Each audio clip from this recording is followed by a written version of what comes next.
55, 55 और 95 हर उम्र के लिए यकसा मुफीद, मफाद आम्मा का आलम बरदार। जरूर सब्सक्राइब करें, लाइक करें, शेयर करें और बेल आइकन प्रेस करना न भूलें। Rabbani the scholar YouTube channel. और कोई साहबान अगर तबसरा करना चाहें तो रफीक आर्टिस्ट की तकलीफ पर इजाजत है, वरना हमारा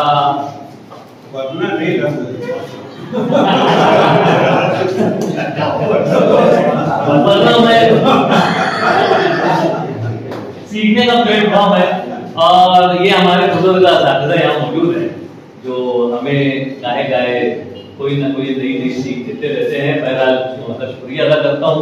आइए हम आगे की जानिब चलते हैं और हमारी आज की नशिस्त में जो अगला पड़ाव है वो ये है कि डॉक्टर इकबाल बर्की साहब की कहानी की किताब रोबोट का इजरा। तो मैं गुजारिश करूंगा, हमारे मौजूद मेहमान यहाँ पर मौजूद हैं, सदर साहब मौजूद हैं कि हज़राए करम आप हमारे डॉक्टर इकबाल बर्की साहब की जो ये कहानी की किताब है इसका इजरा फरमाएं। सदर साहब और ख्याल अंसारी साहब, जावेद सर, मैं तमाम मौजूद मेहमान को गुजारिश करता हूँ खड़े हो जाए और हाँ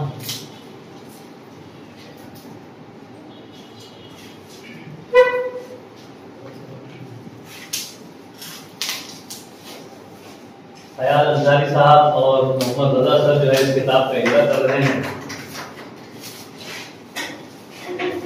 रोबोट में दरअसल क्या है, ये किस तरह से मंजर आम पर आई और ये तमाम बातों को जो है हम यकीनन अभी समाप्त करेंगे।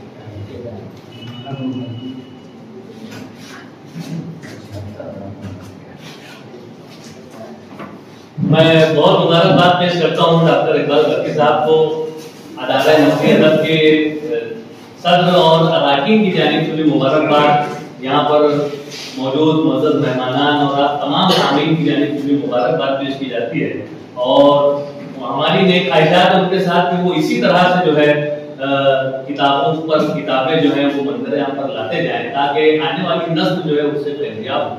आइए इस रोबोट की क्या कहानी है और ये किस तरह से वजूद में आई, मैं चाहूंगा कि डॉक्टर इकबाल बर्की साहब। ये किताब का बैक कवर है। यहाँ पर आपको नजर आ रहा होगा कौमी काउंसिल बराए फरोग़ NCQL दिल्ली का जो अदारा है, ये किताब उसने शाये की। 2024 में वर्कशॉप हुआ था, वहाँ पूरे हिंदुस्तान से जो बच्चों के राइटर हैं या बड़े अफसाना हैं उनको बुलाया गया था और उसमें उनकी कहानियाँ जो है वो उनसे मंगाई गई थी कि बच्चों के लिए आपने क्या लिखा है वो पेश कीजिए। तकरीबन 20 कहानियाँ जमा हुई थी, उसमें से कुछ कमज़ोर भी थी जिस पर बाद में वर्कशॉप करके थोड़ा सा काम भी किया गया उस पर, और कुछ मेरी कहानी जो मैंने यहाँ पर पेश की थी ये कहानी यहाँ पेश कर चुका हूँ। इसका एक हिस्सा जो है वो कौमी काउंसिल के मैंने जो ख्यालात हैं या जो गवर्नमेंट की जो पॉलिसी है उससे हम आम नहीं था, यानी वो ये था कि शेर का शिकार जो आज तक पूरी दुनिया में लोगों ने किया है तो उसके कैसे कैसे मनाजिर मुख्तलिफ आर्टिस्टों ने बनाकर पेश किए। एक बात और बसबीर तस्करा, ये कहानी जिस वक्त मैं लिख रहा था तो एक ऐसा मोड़ आया कि मैं मेरा कलम के लिए रुक गया और बेसाख्ता एक बिजली सी चमकी। वो मैंने उस कहानी को थोड़ा सा मोड़ दिया और उस एक आर्टिस्ट का एक इजाफा किया कि उस एक आर्टिस्ट ने जो है वो किरदार उस कहानी का उसने मशवरा दिया, कहानी मेरी आगे। तो जिस वक्त वो आर्टिस्ट का जहन मेरे जहन में वो धमाका हुआ, तो मेरे उस धमाके की रोशनी में पस मंजर में रशीद आर्टिस्ट साहब खड़े थे, वो नजर आ रहे थे उसमें।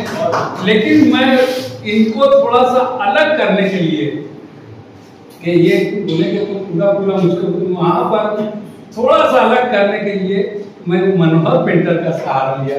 तो मनोहर पेंटर को जो है थोड़ा सा उसमें उसका कुछ हिस्सा कुछ इनका हिस्सा रखकर उसमें कहानी को आगे बढ़ा गया। ये जब मैं पेश किया वहां पर तो उन्होंने कहा था जिन्हें अब शेर जो है एक कौमी जानवर है और उसको जो इस तरीके से तुमने कहानी पेश किया है कि उसकी ये कोई उसके ऊपर बंदूक रख के पाँव रख के खड़ा है, कोई उसको लटका के लेके जा रहा है, कोई तीर से मार रहा है, ये सारे मनाजिर थे उसमें। तो ये हिस्सा कम कर दो, तो बाकी थोड़ा सा उसमें एडिट करके तुम कहानी को भेज सकते हो। मैं उस कहानी को भेजा। कौमी काउंसिल में ये मेरी तीसरी किताब है जो वहाँ से छपी है। और इस कहानी पर सबसे ज्यादा क्रेडिट वहाँ जो मुख्तलिफ पूरे हिंदुस्तान, अच्छा उसी वक्त हिंदुस्तान से आए हुए तमाम अदीबों और राइटरों में 7 लोगों का सिलेक्शन हुआ। पूरे मुल्क से 7 लोगों का एक पैनल बना जो मुख्तलिफ चीज़ों का जायजा लेगा। उसके बाद जो भी अदब आएगा वहाँ पर, खास तौर से बच्चों की फील्ड में, तो वो 7 लोगों में इस नाचीज का एक नाम है। ये मालेगांव के लिए की बात, ये मालेगांव के लिए बड़ी बात है। और सबसे ज्यादा बड़ी बात मैं समझता हूँ ये पूरा एजाज पूरा क्रेडिट जो नस्लिया, ये मैं समझता हूँ कि पूरा क्रेडिट नस्लिया अदब को जाता है। बहरहाल वहाँ पर हम लोगों ने जो ये कहानी जब पेश की और तो वहाँ पर उन लोगों ने हाली उर्दू स्कूल, बहुत पुराने स्कूल है जिसमें मौलाना हाली भी पढ़ा चुके हैं, उस स्कूल के 9वीं 10वीं 11वीं 12वीं इन 4 जमातों के तलबा और तालबात को भी बुलाए थे और चारों तरफ उनको बिठा दिया गया था। जब कोई कहानी पेश होती थी तो फीडबैक वो कहते थे कि आप राइटर्स कुछ मत बोलो, ये कहानियां बच्चों में जाने वाली है। तो हमने इन बच्चों को इसीलिए दावत दी कि ये अभी फैसला करें किस कहानी को सिलेक्ट किया जाए, किसको रद्द किया जाए। तो अल्हम्दुलिल्लाह सबसे ज्यादा पसंद की जाने वाली कहानी ये तो उसमें 9वीं के एक लड़के ने जो बरजस्ता तबसरा किया था, वो बिहार उर्दू एकेडमी के जो सेक्रेटरी थे मुश्ताक नूरी, वो भी मौजूद थे वहाँ। उन्होंने इसमें एआई पर, वो कहानी का बुनियाद ही वही एआई है, आर्टिफिशियल इंटेलिजेंस। तो अब इसी को कहते हैं जनरेशन गैप। मुश्ताक नूरी की उम्र काफ़ी हो चुकी है, ज़ईफ़ भी होते हैं, एआई समझ नहीं सके थे पूरी तौर से और उन्होंने इतराज़ कर दिया यार ये कोई कहानी है तो कोई उसका कोई सर पर नजर ही नहीं आता, वो कैसे ये हो गया वैसे हो गया। तो उस 9वीं के बच्चे ने कहा कि ये कहानी जितनी पेश की गई सबसे अच्छी कहानी यही है। और उसके बाद वो लड़कियों ने जो तबसरा शुरू किया उसमें एक लड़के और एक लड़की दोनों ने साथ में ये बात कही कि हम लोग पहले किताब में पढ़ते थे और सुनते थे कि मुसन्निफ, आज पहली मर्तबा हमने देखा कि मुसन्निफ खुद पढ़ रहा है और हम उसकी ज़बानी और कहानी सुन रहे हैं और हम लोगों की ख्वाहिश है कि हम किसी मुसन्निफ के साथ फोटो खिंचाएं। तो वो कहानी वो सेक्शन वहाँ काफ़ी देर वो सेशन रुका रहा, तो बच्चे फोटो खिंचाते रहे, उनका जी बर्तन गिरा। और इस तरीके से ये कहानी अभी पीछे ये 2-4 रोज पहले मुझको खबर दी गई, वहाँ से मिली कि इस पूरी कहानी को हिंदी सेक्शन में उसको ट्रांसफर कर दिया गया है। ये कहानी वहाँ से हिंदी में भी ट्रांसलेट होगी और वहाँ से छपेगी। मेरी एक कहानी नेशनल बुक ट्रस्ट से बहुत पहले 2005 में शायद थी। ये भी हमारे शहर के लिए एक एजाज की बात है कि उस कहानी का अब तक पंजाबी में, उड़िया में, हिंदी में तर्जुमा हो चुका है। जब पंजाबी की किताब छपी और मुझको वो सैंपल के तौर पर भेजे तो मैं खुद नहीं समझ सके कि मेरा नाम कहाँ है। तो मैं मगरिब बाद में मोहम्मदिया के पास खड़ा था, वो सरदार जी आते हैं वहाँ वसूली के लिए। तो मैं जब वो आए तो उनको ये पढ़ के बताओ इसमें इकबाल भट्टी कहाँ लिखा है, तेरा नाम है। मैंने हाँ, बोले ये लिखा है। तो मैं उसको लेके गया कि ये मेरा नाम पंजाबी में इस तरीके से लिखा जाता है। ये आप लोगों की दुआओं, सरपरस्ती और नस्ली अदब कितना एडिशन शायद वो हिंदी का। हाँ, अभी हिंदी की उन लोगों ने मुझको 10 किताब और भेजी। हिंदी का 17वां एडिशन ये मैं समझता हूँ आप लोगों की जो सरपरस्ती रही है, दिलजोई रही है, ये उसका नतीजा है।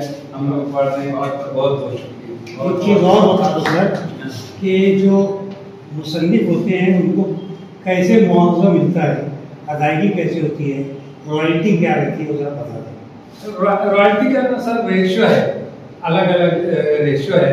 यानी उर्दू का अलग है, हिंदी का अलग है, उड़िया का अलग है, पंजाबी का अलग है। वहाँ जब मैं 2015 में बैठा था तो रतन सिंह एक बहुत मशहूर उर्दू के पुराने अफसाना निकाल हैं रतन सिंह, वो उस वक्त उनकी उम्र 88 साल थी। मैं 3 दिन उनके साथ ही बैठा रहा, उनके साथ बातचीत होती रही। उन्होंने मेरी जो कहानी उस वक्त पेश की तो उसको ऊपर तबसरा और उनको कुछ गाइडलाइन इस तरीके से तुम करो। तो पंजाबी में उन्होंने कहा था कि पंजाबी हम लोग घरों में बोलते हैं, लेकिन हमारी तालीम की ज़बान उर्दू है। लेकिन बहुत सारा लिटरेचर उन लोगों में भी पढ़ा जाता है पंजाबी में। पंजाबी में जो किताबें छपती है वो हिंदुस्तान में भी पढ़ी जाती हैं और पाकिस्तान में भी पढ़ी जाती हैं। तो पंजाबी की रॉयल्टी का रेशो अलग है, हिंदी का सबसे ज़्यादा हिंदी का है। यानी वो तकरीबन 7% या 9% वो उसकी रॉयल्टी लेते हैं। लेकिन वो किताबें इतनी ज़्यादा छपती हैं कि वो 7% 9% जो है वो एक अच्छी खासी की रस्म हो जाती है।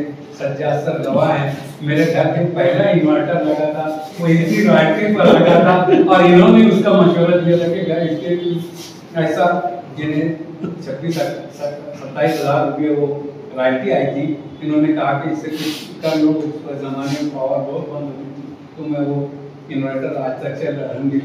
ये सर का मशवरा था और इस तरीके से वो बहुत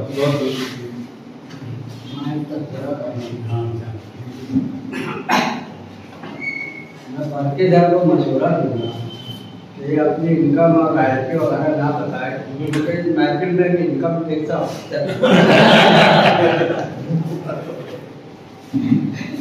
तमाम हाज़रीन और मुअज़्ज़ज़ मेहमानान की जानिब से डॉक्टर इकबाल भट्टी साहब को मुबारकबाद पेश की जाती है। और इसी दरमियान में अहमद अयूबी साहब ने यहाँ पर अपनी खुशी का इजहार करते हुए इस किताब को जो है 1111 रुपये में खरीदने का ऐलान किया है। मैं चाहूँगा कि अहमद अयूबी साहब ये कीमत भी अदा कर दें, तो सर से गुजारिश है कि कीमत आप हासिल कर लें।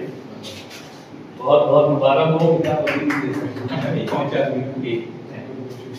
हाँ, उसकी वजह ये है, ये किताब उन लोगों ने नमूनतन राइटर को जो भेजी है वो मुख्तसर सी तादाद है, उसकी 12-15 किताब है, बस उससे ज़्यादा उन्होंने भेजी नहीं। लेकिन मैंने ऑर्डर दिया है कि मेरे पास वो 25-30 किताबें पैसा दे के मैं पैसा भेज चुका हूँ, आ जाएगी किताबें, मैं आप तक पहुँचा दूँगा। बहुत शुक्रिया।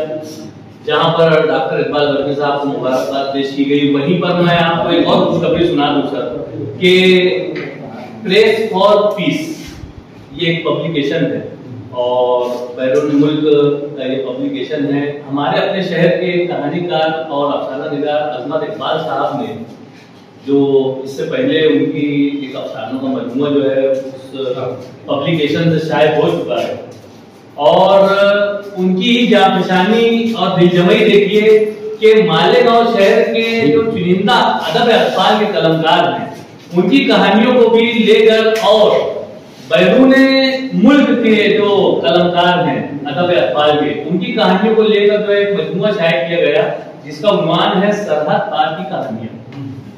सरहद पार की कहानियां जो है वो शायद की गई प्रेस फॉर पीस पब्लिकेशन की जानिब से, जो कि अंतरिम मंजर आम पर आने वाली है और उसमें अफसाना निगार वो कहानीकार जनाब अजमत इकबाल ने इस प्रोजेक्ट को बहुत मेहनत और कुछ असलूबी से मुकम्मल किया है। और इस किताब में जिन अहबाब की कहानियां शामिल है उसकी एक लिस्ट भी यहाँ पर दी गई है।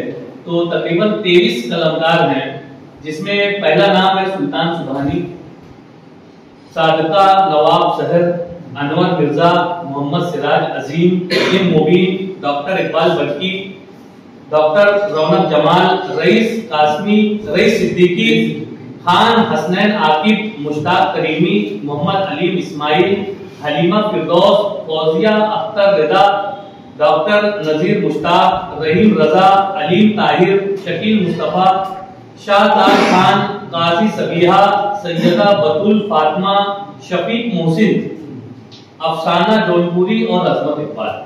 इन तमाम कलमकारान के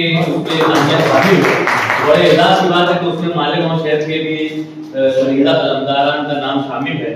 तो उन्होंने भी ये ऐलान करने के लिए कहा था। आज उनका नाम भी यहाँ पर कलाकारों की फहरिस्त में था, लेकिन बैरून शहर होने की वजह से उन्होंने माजरत तलब कर ली। बहरहाल ये ऐलान करने के लिए कहा था। आइए, रोबोट का इजरा हुआ यहाँ पर और डॉक्टर इकबाल बल्की साहब और अब्दुल रशीद आर्टिस्ट साहब ने अपनी तहकीकात यहाँ पर पेश की, जिसमें तबसरे भी हुए। अभी अभी हमारे दरमियान डॉक्टर इमरान अमीन साहब भी तशरीफ लाए, मुंबई यूनिवर्सिटी तदरीस के पढ़ाई से वाबस्ता है। अब्दाल अंसारी साहब, ये भी अफसाना निगार है, तो ये लोग भी आए। मैं तमाम का एक बार फिर इस्तेमाल करता हूँ और आइए अगले कलमकार को आपको रूबरू करता हूँ। मैं चाहूंगा कि अजीज एजाज साहब यहाँ पर तशरीफ लाए और अपनी तकलीफ पेश करें।